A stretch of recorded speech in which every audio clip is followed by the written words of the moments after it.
بەڵێ بەڕێزانم کاتتان باش لە شاری کەرکووکەوە لەگەڵتانم لە یەکێکم لە مۆڵەکانی شاری کەرکووک کە کەوتووەتە سەر شەقامی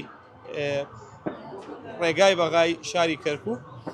ئەم شوێنێکە من لێم وا دیارە چەند خولەکێک پێش ئێستا لێرە یاریە ئاگەیرێنەکان تەقێنرا و چەند خولەکێکە چوێتە ناو ساڵی 2026ەوە و لێرە هاوڵاتیان بە گەرمی و بە جۆش و خڕۆشیەکی زۆرەوە پێشوازی لە ساڵی 2026ەکەن و وەکو ئەبینین دوای تەقاندنی یاریە ئاگرینەکان هێدی ئیتر ئێرە بەجێ ئەهێڵن و لە دەرەوەی ئەم شوێنەش کە من شوێنێکی یەکێکە لە مۆڵەکانی کەرکووک لە دەرەوەش ئاهەنگ بەڕێوە ئەچێ خەڵکێکی زۆر لێرە هاتوونە بۆ ئەوەی یادگاریەک تۆمار بکەن.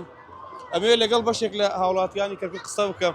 سڵاوتان لێ بێ قسەم بۆ بکەم ئەم ساڵ چۆن بوو بەلای تۆوە و بۆ ئەم ساڵ بێتەوە چی هیوایەکت هەیە ینی 2025 چۆن بوو بەلای تۆوە؟ وڵا زۆر خۆش نەبوو زۆریش ینی ئەتیادی بوو ناخۆش بوو نەخۆشیش بوو بۆ ساڵی 2026 ئینشاڵڵا من بە پۆلی شەش هیوادارم کە تێپەڕێنم ئەو ساڵە. باشە بەم سەرمایە چی وای لێت کردووە ئێمڕۆ بێ بەشداری بکەی؟ ئەبینم سەرمایەکی زۆرە لێرە. وەڵاهی هەروە هاتین وتمان بزین ئەم ساڵە چۆن بێت و خۆش بێت. چی هیوایەکت هەیە بۆ 2026؟ ئینشاڵڵا خۆشتر بێت لە 2025. یعنی لێرە هاوڵاتیان بەگشتی پێکەوە پێشوازی لە ساڵی 2026ەکەن و هەر کەسێک هیوایەک قسەیەک لە دڵیایەتی ئەوێ بیکە.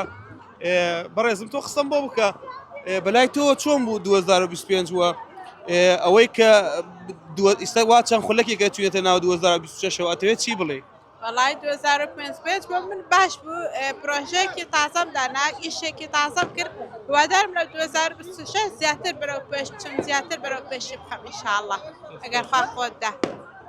ئەمێ دەرفەت وەگرم چەند هاوڵاتیەکی تری شاری کەرکووک بدوێنم لەسەر ئەم ئەوەی کە چەند خولەکێکە چوێتە ناو ساڵی 2026ەوە و ئەو دەرفەتە وەربگرم چەند هاوڵاتیەکی تر بۆم قسە بکەن لەگە ئێوەش بۆم قسە بکەن بۆم قسە بکەن چی بڵێ تۆ چی بڵێ لە 2025 چۆن بوو بەلای تۆ ساڵێکی چۆن بوو؟ وەڵا عیبی نەبوو هیچ ئاواتێکت هاتە دی لە 2025؟ وەڵا بەسێ پۆلی دانزەم تاوا کرد. لە چی وەرگیرە؟ لە سەیدەڵا. پیرۆز بێ باشە ئەی بۆ 2026 ینی چ ئاواتێکت هەیە چ ینی حەزەکەی چی ببێ لە 2026؟ وەڵی مەرحەلەیەک تاوکەم.